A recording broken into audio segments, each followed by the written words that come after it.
प्यारी साध संगत जी, प्यार से कहना धन अंकार जी। प्यारी साध संगत जी, छोटी सी कहानी सुनाने जा रही हूँ। महात्मा बुद्ध से एक व्यक्ति ने पूछा कि रोज़ रोज़ सत्संग सुनने से क्या लाभ मिलता है। तो प्यारी साध संगत जी, इसी पर समझाते हुए महात्मा बुद्ध बताते हैं, संगत का हमारे जीवन में काफ़ी अधिक महत्व है। संगत सही रहेगी तो हमारे विचार सही रहेंगे, और विचार सही रहेंगे तो हमारे कर्म सही रहेंगे, और जीवन में सुख शांति बनी रहेगी। इसलिए सत्संग करते रहना चाहिए। सत्संग हमारे जीवन पर कैसे असर करता है, इस संबंध में फिर महात्मा बुद्ध जी फरमाने लगे।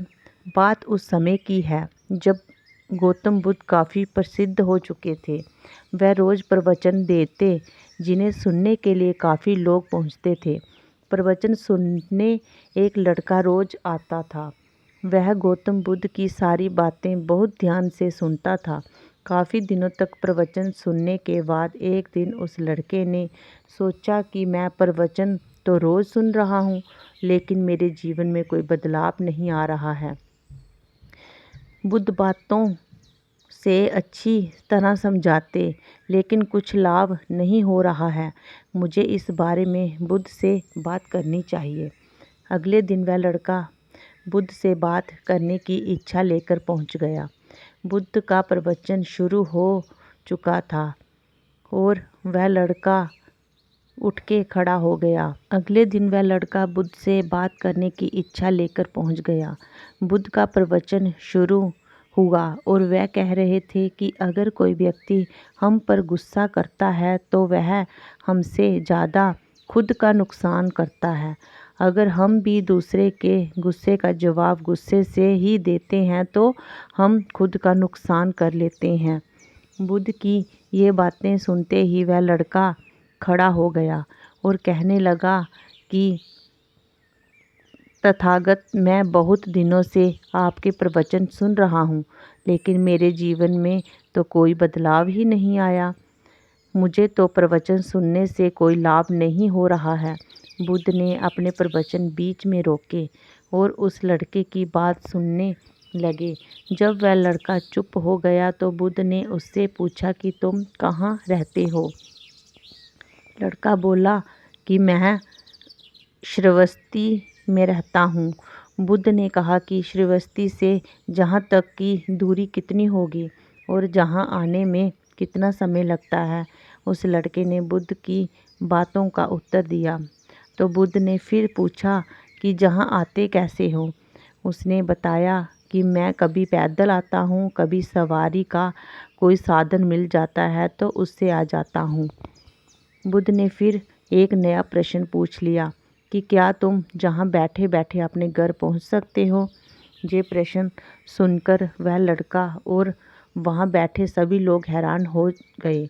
लड़के ने कहा कि ये कैसे संभव है, मैं बैठे बैठे कहीं और नहीं पहुँच सकता। इसके लिए तो मुझे ही चलकर जाना होगा। बुद्ध ने कहा कि तुम्हारी बातों में ही तुम्हारे प्रश्न का उत्तर है। सत्संग सुनने से तब तक कोई लाभ नहीं होगा जब तक कि तुम उन अच्छी बातों को अपने जीवन में उतारते नहीं हो। जब तक तुम अच्छे काम नहीं करोगे, इच्छाओं का त्याग नहीं करोगे, बुराइयों से दूर नहीं रहोगे, तब तक तुम्हारे जीवन में कोई बदलाव नहीं आएगा।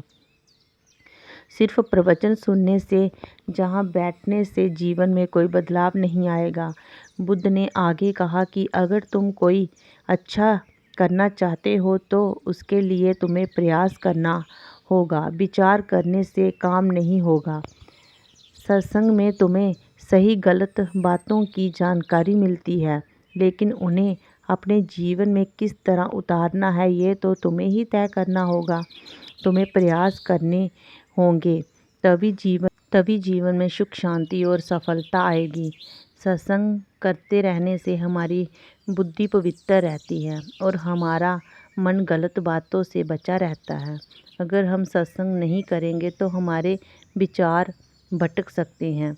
इसलिए अच्छी बातें हमें ध्यान में रखते हुए सेवा सत्संग सुमिरन करते रहना चाहिए और हमारे मन के विकार सभी खत्म होते जाएंगे। इसीलिए प्यारी साध संगत जी, सतगुरु माता जी भी हमें फरमाते हैं कि सेवा सत्संग सुमिरन करते रहना चाहिए। सेवा सत्संग सुमिरन करने से ही हमारे जीवन में सुख शांति आती है और मन के विकार दूर होते हैं और मन इस प्रभु निरंकार से जुड़ा रहता है।